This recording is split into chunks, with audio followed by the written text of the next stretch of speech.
Teologia de Rudolf Bultmann. Parte 6. Palavra de Deus e Palavra de Homem. A definição do que é a Palavra de Deus e o que é a Palavra dos Homens é fundamental por ser o elemento sobre o qual as demais percepções teológicas são construídas. Geralmente pensa-se que Bultmann, sendo liberal, pressuposto do qual se parte, defenderá que as Escrituras apenas contêm a Palavra de Deus no sentido de esta estar oculta em pequenas parcelas ao longo da Bíblia. O que ocorre, porém, é que a ideia de que a Bíblia contém a Palavra de Deus não explica a profundidade da perspectiva de Bultmann sobre a Palavra de Deus. A Palavra de Deus, segundo Bultmann, está oculta mais presente nas Escrituras, não no sentido de partes ou parcelas, mas no sentido de ser uma dimensão, uma perspectiva, sobre a qual se poderia perceber a Palavra de Deus, que está oculta até ser revelada pelo próprio Deus. A Palavra de Deus, assim, não é um dado, mas um acontecimento, e sendo assim, não pode ser comprovada, mas apenas provada, experimentada pela pessoa a qual esta palavra é dirigida, já que sempre se dá enquanto palavra dirigida, enquanto querigma. É suficiente dizer que a fé nasce do encontro com as Sagradas Escrituras enquanto palavra de Deus, e que não é outra coisa que um simples escutar. A resposta é afirmativa. Porém, esta resposta só é válida se não se entendem as Escrituras como um manual de doutrina, nem como uma recompilação de testemunhos de uma fé que eu interpreto com simpatia porque corresponde a meus sentimentos. Em troca, escutar as Escrituras como palavra de Deus significa escutá-las como uma palavra que me é dirigida, como um querigma, como uma proclamação. Neste caso, minha compreensão das Escrituras não é imparcial, senão que é minha resposta a uma chamada. O fato de que a palavra das Escrituras seja a palavra de Deus não pode ser demonstrado objetivamente, é um acontecimento que se produz aqui e agora.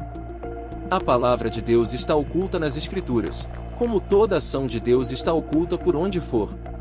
Erra, na perspectiva de Bultmann, quem pensa que a palavra de Deus se dá de forma eterna no sentido de intemporalidade, como se um enunciado valesse para toda e qualquer situação, pois não apenas o ser humano define-se na própria mudança, enquanto ser histórico, como o próprio Deus não se apresenta de forma fixa, mas de forma viva e sempre atualizada. A palavra de Deus não é um enunciado atemporal, senão uma palavra concreta dirigida aos homens aqui e agora. Sem dúvida, a palavra de Deus é sua palavra eterna, porém a esta eternidade não temos de concebê-la como intemporalidade, senão como sua presença, sempre atualizada aqui e agora. Equivoca-se também, porém, quem pensa que Bultmann nega a validade dos enunciados apostólicos e bíblicos como tendo sentido atuante. A questão é que, teologicamente, tomando-se como base a ciência, não se pode provar de fato que as Escrituras sejam a palavra de Deus, ao mesmo tempo que está de fato explicitada em um acontecimento que não é menos que um paradoxo.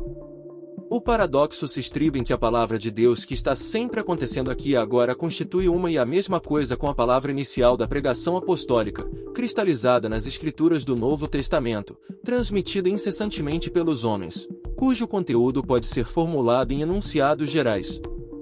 Isto significa que as Escrituras são palavra de Deus quando proclamadas, mas não por si mesmas, nem quando tenta-se fechar-se a palavra de Deus a estas enquanto um manual de doutrina ao invés de compreender-se a palavra de Deus como acontecimento, um acontecimento, aqui e agora, na voz viva da pregação.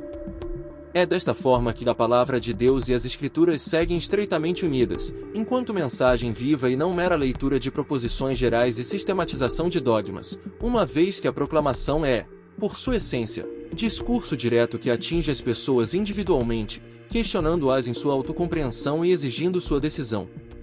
A palavra humana se torna a palavra de Deus da mesma forma que a igreja temporal se torna a mesma que a instituição histórica, de forma paradoxal.